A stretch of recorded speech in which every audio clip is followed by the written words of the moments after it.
Fala galera, tudo bem com vocês? Bom, nos últimos dias alguns alunos têm me procurado, alunos cristãos, falado sobre relacionamento, Alguns que já erraram nos seus relacionamentos anteriores e aí fala, professor, eu tenho o dedo podre, continuo encontrando pessoas erradas, escolhendo pessoas erradas. E outros que não sabem como começar, onde procurar, o que fazer, ou que seu relacionamento hoje não está bom, E aí quando a gente começa a se aprofundar, a gente vê aonde está a raiz do problema. E eu gostaria de ler um texto, com vocês que fala justamente sobre um desses pontos. Está lá em 2 Coríntios, no seu capítulo 6, no versículo 14, até o versículo 16. Diz assim a palavra: Não vos ponhais em jugo desigual com os incrédulos, porquanto que sociedade pode haver entre a justiça e a iniquidade? Ou que comunhão da luz com as trevas?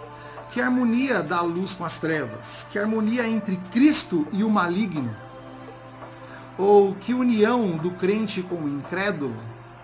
Que ligação há entre o santuário de Deus e os ídolos? Porque nós somos santuário de Deus, vivente, como ele próprio disse, habitarei e andarei entre eles, serei seu Deus e eles serão o meu povo. O que essa passagem nos mostra e que muitos jovens têm errado em suas escolhas ou que estão sofrendo com seus relacionamentos é por causa de um jugo desigual. Sim, jugo desigual. Nós não valorizamos a escolha de algo tão importante para as nossas vidas. Quando nós vamos procurar uma empresa para trabalharmos, a primeira coisa que nós aprendemos é que precisamos pesquisar sobre a empresa, precisamos avaliar se a empresa tem os mesmos valores que nós, se os nossos valores são compatíveis com os valores da empresa.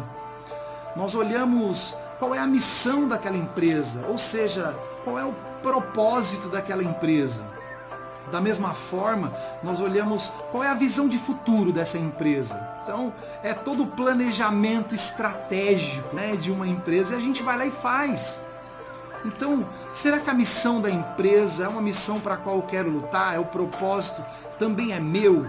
A visão da empresa daqui a 1, 10, 20, 30 anos, será que é a minha visão também? E se para algo tão temporal, que é o nosso trabalho, que é o nosso ganha-pão, a gente se preocupa com tantos detalhes, por que nós não nos preocupamos com algo que é tão importante para nossas vidas e principalmente porque é algo que não tem data, é um período indeterminado, porque a palavra de Deus diz que é até que a morte nos separe. O grande problema dos nossos jovens, dos nossos adolescentes de hoje, é que eles invertem as coisas. Eles escolhem as pessoas de olho fechado e quando abrem os olhos, viram que erraram, que aquilo que eles escolheram não era bom. Mas é tarde, porque talvez nesse tempo já tenha acontecido tantas dores, tenha acontecido tantas aflições, tantas mágoas, e talvez tenha gerado inclusive filhos nessa relação. E que daqui para frente, talvez você tenha que tomar conta, e crescer e amadurecer com muito mais rapidez, porque agora existe uma vida que depende da sua vida. Então, meus irmãos, não escolham de olho fechado e abram depois que casaram, que se relacionaram, que tiveram suas intimidades invadidas. A grande sacada de um bom relacionamento é o julgo igual. E outra, abram os olhos para escolher. Porque depois que você casa, aí sim, como você estava de olhos abertos e escolheu a pessoa certa, agora você pode fechar os olhos e viver um relacionamento debaixo da graça e da misericórdia de Deus. Amém? Que os seus relacionamentos sejam relacionamentos de amor, de paz, de tranquilidade. Professor, eu já estou vivendo um relacionamento assim. Qual é o seu conselho? Ele não partilha da mesma fé que eu, ela não partilha da mesma fé que eu. Primeira coisa, inclua esta pessoa no seu hall de relacionamento cristão. Convide ela para conviver, né, ao lado de pessoas a qual você convive, sempre conviveu. Faça com que ela conheça a sua igreja local. Isso, a sua comunidade de fé.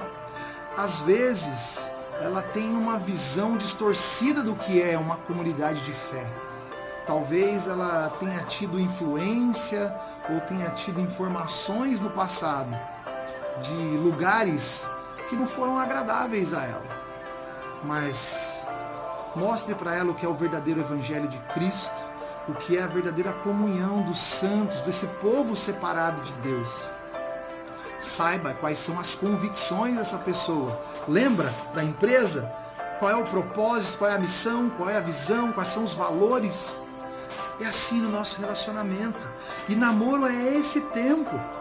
É esse tempo de se conhecer, de se aproximar, de entender que essa pessoa a qual você está conhecendo pode ser a pessoa a qual você deverá viver até que a morte o separe.